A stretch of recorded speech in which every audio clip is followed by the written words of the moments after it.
Pourquoi ne conduis-tu pas la Mercedes que je t'ai offerte ? La voix portait une sévérité assez tranchante pour fendre même l'air glacial de l'hiver, et son propriétaire n'était autre que mon grand-père. La vitre arrière de sa berline s'est baissée et il m'a regardé droit dans les yeux. La boîte de lait en poudre pour mon fils, Léo, était presque vide, et c'était la seule raison pour laquelle je me trouvais dehors dans ce froid piquant, agrippant le guidon d'un vieux vélo d'occasion dont le pneu avait crevé à la seconde où j'avais quitté la maison. Avec Léo attaché fermement contre ma poitrine dans un vieux porte-bébé usé, je continuais à marcher sous le regard silencieux de mon grand-père. Mon mari, Thomas, était militaire et servait actuellement en mission à l'étranger. Pendant son absence, je vivais chez mes parents, où résidait également ma sœur cadette, mais cet endroit n'avait jamais été vraiment le mien. Mon indépendance m'avait été systématiquement retirée, et tout, de l'éducation de mon fils à mes moindres faits et gestes, était placé sous le contrôle strict de ma famille. Le symbole le plus cruel de cette domination était la voiture, une Mercedes-Benz argentée que mon grand-père m'avait offerte pour célébrer mon mariage et la naissance de Léo. Je n'avais jamais eu le droit de toucher, ne serait-ce qu'une fois, aux clés de cette voiture neuve. Tu viens juste de devenir mère et tu es épuisée, il est plus logique que ta sœur l'utilise pour que la voiture ne s'abîme pas à ne rien faire, voilà ce que mes parents avaient décrété, et tout ce qu'on m'avait laissé, c'était ce vieux vélo. L'apparition soudaine de mon grand-père était totalement inattendue, mais il semblait avoir tout compris avant même que je ne prononce un mot, ses yeux faisant l'aller-retour entre mon visage marqué par l'épuisement, son arrière-petit-fils dans mes bras et le vélo déglingué à mes côtés. En réponse à sa question, j'ai répondu d'une voix tremblante, ce qui fut mon premier acte de résistance, je n'ai que ce vélo, c'est Chloé qui conduit la Mercedes. Ces mots ont tout changé, l'expression de mon grand-père s'est durcie et j'ai vu une fureur profonde s'installer dans son regard. Sans dire un mot, il a simplement fait un signe à son chauffeur, la portière s'est ouverte, et c'était la première porte qui me menait hors de cette situation désespérée. À partir de ce moment, ma contre-attaque, la nôtre, a commencé, et ceci est le récit de mon combat aux côtés de mon fils pour récupérer tout ce qui nous avait été volé. En m'enfonçant sur la banquette arrière de la voiture de mon grand-père, l'air chaud a enveloppé mon corps gelé, et Léo dormait paisiblement dans mes bras, respirant doucement. Le simple fait d'être physiquement coupé du monde glacial extérieur m'a fait lutter pour retenir mes larmes, laissant le vélo derrière nous dans la neige comme un symbole de mon passé. Mon grand-père n'a rien demandé tout de suite, et alors que la voiture commençait à rouler silencieusement, il a simplement observé mon profil en silence, un silence qui semblait plus lourd que n'importe quel interrogatoire.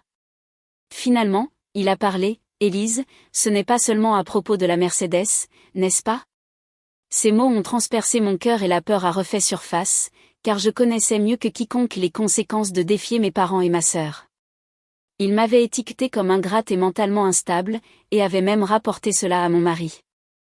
Si je disais la vérité, il pourrait essayer de me retirer Léo. Mais le regard de mon grand-père semblait voir clair à travers mes hésitations, et lorsqu'il a posé les yeux sur Léo, cette petite présence m'a donné le courage final dont j'avais besoin, l'avenir de cet enfant ne devait jamais être régi par cette maison. Grand-père, ce n'est pas simplement un problème de famille, c'est un crime. Je l'ai dit non pas d'une voix tremblante, mais sur un ton calme, posé et inébranlable. J'ai relaté les faits, concisément et sans fioriture, la Mercedes qui m'avait été confisquée, le courrier qui était géré sans mon consentement, et la série de retraits suspects sur mon compte bancaire personnel que je possédais depuis avant mon mariage. On m'avait dit que, comme je récupérais mal après l'accouchement, ma mère s'occuperait des courses et du quotidien, et je lui avais donc confié ma carte, mais les montants retirés étaient bien trop importants pour être considérés comme des dépenses courantes normales. À mesure que je parlais, ma voix retrouvait sa force, et chaque fait énoncé me forçait à reconnaître à quel point ma situation était anormale. Mon grand-père a écouté silencieusement jusqu'à la fin, et quand j'ai fini de parler, il a dit juste une chose au chauffeur, direction le commissariat. Sa voix était froide comme la glace, empreinte d'une résolution inébranlable. « Grand-père, s'il te plaît, attends. » Me suis-je surprise à crier avant de pouvoir m'arrêter, craignant ce qui pourrait arriver, peu importe ce qu'il m'avait fait, car la peur d'accuser ma propre famille m'envahissait. Mon grand-père a fermement saisi ma main et m'a dit, « Élise, écoute attentivement, ils utilisent le mot famille comme un bouclier tout en volant ton avenir et celui de Léo, ce n'est plus une affaire de famille, comme tu l'as dit toi-même, c'est un crime clair et indéniable, et tu peux être rassuré, à partir de cet instant, toi et Léo êtes sous ma protection. Ces mots étaient exactement ce que j'avais désiré entendre depuis si longtemps, ce que personne ne m'avait jamais dit. Très bien, allons à la police, je devrais aussi engager un avocat et me battre contre eux, alors s'il te plaît, veux-tu m'aider ? Ce n'était pas une supplique, c'était une déclaration de ma résolution adressée à un partenaire qui se battrait à mes côtés. Mon grand-père m'a regardé avec surprise, puis un sourire fier s'est lentement dessiné au coin de sa bouche. C'est bien ma petite fille, bien sûr, j'utiliserai tous les moyens à ma disposition. Au moment où j'ai entendu ces mots, quelque chose qui était étroitement noué en moi a finalement lâché, et une larme solitaire a tracé son chemin sur ma joue, la dernière larme de faiblesse que je verserai dans cette histoire, et en même temps, la première larme de notre contre-attaque. Jamais auparavant un endroit comme un commissariat ne m'avait paru aussi intimidant, et si mon grand-père n'avait pas été à mes côtés, j'aurais peut-être fait demi-tour à l'entrée. Lorsque la voiture s'est arrêtée sur le parking, mon grand-père m'a dit d'attendre un instant et a passé un bref appel sur son smartphone, son profil arborant le visage du négociateur froid et impitoyable qui avait fait fortune dans le monde des affaires. Élise, il n'y a rien à craindre, la personne avec qui je viens de parler est ton avocat, Maître Durand, il soutiendra toutes nos actions sur le plan juridique. Ces mots m'ont donné un sentiment de réassurance, comme si on m'avait tendu un bouclier invisible. Nous sommes entrés dans le bâtiment, avons brièvement expliqué la situation à l'accueil et avons été immédiatement conduits dans un bureau privé où nous a rejoint une officière de police chevronnée. Ses yeux portaient un ton quelque peu procédural, comme si elle traitait juste un autre conflit domestique ordinaire, et elle m'a demandé de raconter ce qui s'était passé. Encouragée par ces mots, j'ai commencé à parler, ma voix tremblant d'abord à l'idée d'accuser mes propres parents et ma sœur d'être des criminels, la culpabilité me serrant la gorge, mais le poids de Léo dans mes bras m'a obligé à continuer pour protéger son avenir. Alors que je passais de l'histoire de la Mercedes-Benz à une explication détaillée des flux d'argent suspects sur mon compte, l'air procédural a disparu de son visage. Elle a commencé à écrire plus vite, me posant parfois des questions pointues. Vos parents vous ont-ils donné une explication pour ces retraits ? Ils ont seulement dit que c'était pour les dépenses courantes de la famille. Vous donnez-on personnellement assez d'argent pour couvrir vos propres besoins ? Non, on me disait toujours qu'il n'y en avait pas assez. Mon grand-père, qui écoutait l'échange, est intervenu calmement. Madame l'agent, ce n'est pas le seul problème, j'ai fait une donation de 150 000 € sur un compte bloqué pour l'avenir de ma petite fille et de son enfant, les documents auraient dû lui être envoyés aussi. Élise, qu'est-il arrivé à cet argent ? Au mot de mon grand-père, j'ai lentement secoué la tête. Quoi ? Je n'ai jamais vu cet argent ni aucun document de ce genre, pas une seule fois. À l'instant où il a entendu ma réponse, l'expression de mon grand-père s'est figée, il s'est tourné non pas vers moi, mais vers l'officière, et a parlé d'une voix basse. Je pense que vous comprenez maintenant, il y a une très forte suspicion qu'ils aient dissimulé l'existence même des 150 000 € qui devaient revenir à Élise et qu'ils aient illégalement détourné des fonds de ce compte également. Avec cette seule déclaration, l'atmosphère dans la pièce a complètement changé, les yeux de l'officière se sont durcis d'intensité, car ce n'était plus un simple litige financier familial, c'était un cas calculé et malveillant d'abus de faiblesse et d'exploitation. Quand tout le témoignage fut terminé, l'officière a posé son stylo et m'a regardé droit dans les yeux. Merci, je suis désolée de vous faire revivre quelque chose d'aussi douloureux, nous avons officiellement enregistré votre plainte, nous allons immédiatement ouvrir une enquête criminelle pour suspicion de vol, abus de confiance et escroquerie. Ces mots signifiaient que l'immense pouvoir de la loi avait enfin pris mon parti. Quand nous avons quitté le commissariat, le ciel avait déjà commencé à s'assombrir, nous sommes montés dans la voiture de mon grand-père et nous sommes dirigés vers sa propriété, dans une direction complètement opposée à la maison de mes parents. Grand-père, que va-t-il se passer maintenant ? Ma voix tremblait d'anxiété. Nous agirons conformément à la loi, c'est tout, fut sa réponse concise, mais lourde de sens, suggérant qu'il avait anticipé chaque issue possible. L'avocat viendra te voir demain matin à la 1re heure, et il y aura une autre personne aussi, un expert comptable judiciaire spécialisé dans les crimes financiers, il tracera minutieusement les flux d'argent et nous découvrirons tout ce qu'ils ont pris, jusqu'au dernier centime. Il n'y avait plus aucune trace de réconfort dans ces mots, c'était une déclaration puissante d'un commandant préparant la guerre. Peu de temps après, la voiture a franchi les grilles du domaine de mon grand-père, un lieu rempli de souvenirs d'enfance, chaleureux et sûr. Le personnel nous a accueillis calmement et nous a guidés vers une chambre où un berceau avait été préparé pour Léo. Après avoir couché Léo, la tension en moi a finalement lâché et je me suis effondrée sur le canapé, envahie par un mélange de soulagement et d'une colère intense à l'idée de devoir affronter mes parents et ma sœur au tribunal. « As-tu peur ?» m'a demandé doucement mon grand-père, soudainement debout à mes côtés. « Non, je ressens juste de la colère et je pensais à ce qu'il pourrait faire ensuite. » En entendant cela, mon grand-père a hoché la tête avec satisfaction. « Élise, écoute bien, ce n'est pas un combat que tu as commencé, c'est une guerre qu'ils ont initiée, et en temps de guerre, la pitié est inutile, reste près de Léo ce soir et repose-toi bien, dès demain, notre contre-attaque commence. » Cette nuit-là, pour la première fois depuis des mois, j'ai pu dormir profondément, et Léo a dormi paisiblement toute la nuit sans se réveiller une seule fois. Le lendemain matin, j'ai réalisé que mon smartphone vibrait sans relâche, l'écran rempli d'un nombre incroyable d'appels manqués et de messages de mon père, ma mère et ma sœur. En ouvrant les messages, j'ai senti mon cœur se glacer. Au début, ils étaient remplis d'une fausse inquiétude. « Élise, où es-tu ? Est-ce que Léo va bien ? Ne disparais pas sans rien dire, tu nous inquiètes. » Mais au fil des messages, le ton révélait leur vraie nature. « Tu es une mère irresponsable, ramène le bébé ici immédiatement. Qui t'a mis des idées aussi stupides dans la tête ?» Alors que les messages passaient de l'inquiétude aux menaces ouvertes, mon cœur s'est rempli d'une colère froide, car il croyait toujours que j'étais aussi impuissante qu'avant. Le message de ma sœur, Chloé, a été le plus blessant. « Papa et maman sont vraiment inquiets maintenant que tu es parti, s'il y a un malentendu, je veux que tu nous parles, mais si tu continues à agir aussi égoïstement, je n'aurai peut-être pas d'autre choix que de témoigner que tu es mentalement instable et pas en état d'élever un enfant correctement. » C'était une menace indubitable, portant le masque de la gentillesse, et ils avaient commencé à construire un faux récit pour le public et pour mon mari, prétendant qu'Élise était devenue instable et avait enlevé l'enfant. Une peur glaciale m'a envahi, mais à ce moment-là, mon grand-père est entré dans la chambre et, voyant ma tension, m'a demandé ce qu'il y avait. J'ai tourné mon écran vers lui. « Regarde, s'il te plaît, ils viennent de m'envoyer la preuve parfaite. » Après avoir lu les messages, mon grand-père s'est permis un léger sourire. « Tu vois, Élise, la peur est leur arme, et il semble que tu commences déjà à comprendre comment ils l'utilisent. » Alors que ces mots m'aidaient à retrouver mon calme, les deux hommes promis sont arrivés au domaine, Maître Durand, l'avocat réputé, et Monsieur Lefebvre, l'expert comptable.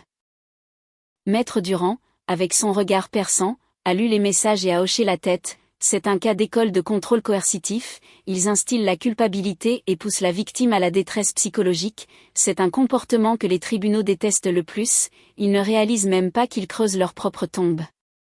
Monsieur Lefebvre, l'expert comptable, a ensuite pris place et a commencé à poser des questions d'un ton neutre. « Mademoiselle Élise, concernant le compte bancaire que vos parents géraient, avez-vous signé une procuration ? » ?»« Non, jamais. » »« Et la donation de 150 000 €? » ?»« Pareil, je ne savais même pas qu'elle existait. » Monsieur Lefebvre a tapé sur son ordinateur. « Nous avons déjà obtenu des ordonnances du tribunal obligeant toutes les institutions financières à divulguer les informations, nous tracerons chaque flux d'argent. » Leur compétence professionnelle m'a donné un immense sentiment de sécurité, ce n'était plus une vengeance personnelle, mais le rétablissement légitime de mes droits.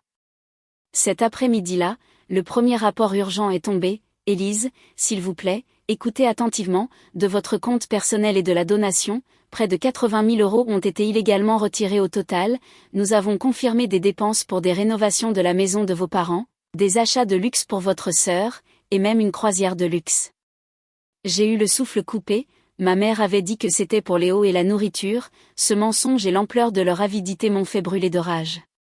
Le chiffre de 80 000 € était si lourd qu'il semblait irréel, ce n'était pas seulement une perte financière, c'était une trahison totale. Maître Durand a écouté le rapport avec une étincelle de colère dans les yeux. « Élise, appeler cela du vol ou de la fraude serait trop doux, cela constitue un abus de confiance aggravé et de multiples délits financiers, nous allons envisager de porter plainte au pénal auprès du procureur de la République. » Des poursuites pénales, cela signifiait la prison possible pour mes parents et ma sœur, j'ai hésité un instant, mais en pensant à ce qu'ils avaient fait, c'était la conséquence qu'ils méritaient. Ce soir-là, la situation a encore escaladé quand l'interphone du domaine a sonné, montrant les visages de mes parents et de ma sœur qui avaient réussi à nous retrouver. « Élise, on sait que tu es là, sors tout de suite. A hurlé mon père. Ma mère jouait la comédie des larmes tandis que ma sœur baissait la tête comme une héroïne tragique.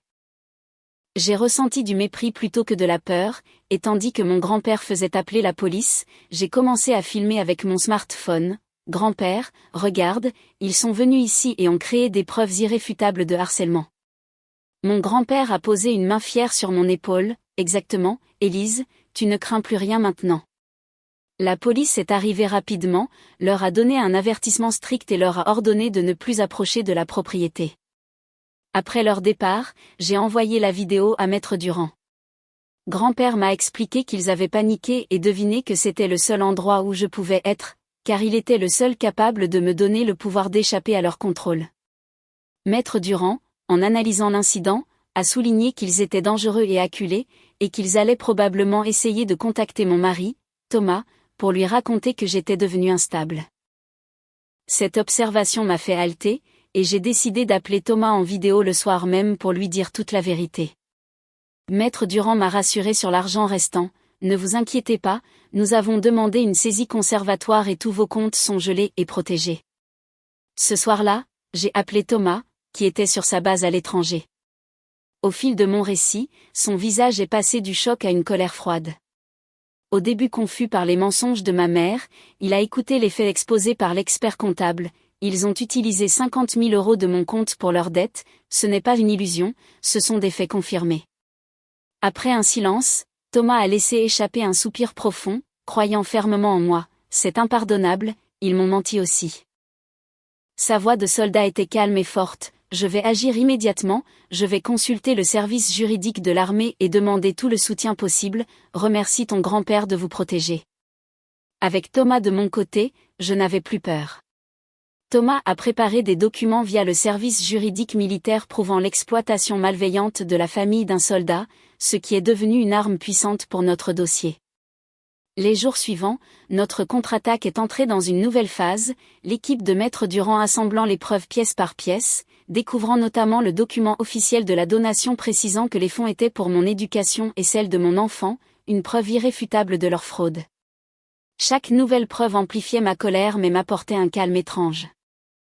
Le jour où tout fut prêt, Maître Durand nous a convoqués. Tout est prêt, voici la plainte finale pour le tribunal judiciaire, elle demande des dommages et intérêts, le retour des fonds et une mesure d'éloignement permanente, il n'y a pas de retour en arrière. Je n'ai pas hésité, je ne veux plus jamais revivre ce désespoir, s'il vous plaît, procédez, je me battrai. Quelques jours plus tard, la plainte a été signifiée à mes parents, fissurant leur mur de contrôle. Puis vint le jour du procès, j'ai confié Léo à une nounou de confiance et je suis entrée au tribunal avec mon grand-père. J'ai vu mes parents et ma sœur, leur arrogance remplacée par l'anxiété. Le juge est entré, et Maître Durand a présenté une argumentation impeccable, exposant les messages vocaux et les flux d'argent, des sacs de luxe à 5 000 € pour la sœur, une croisière à 10 000 € pour les parents, sont cela des dépenses vivrières ?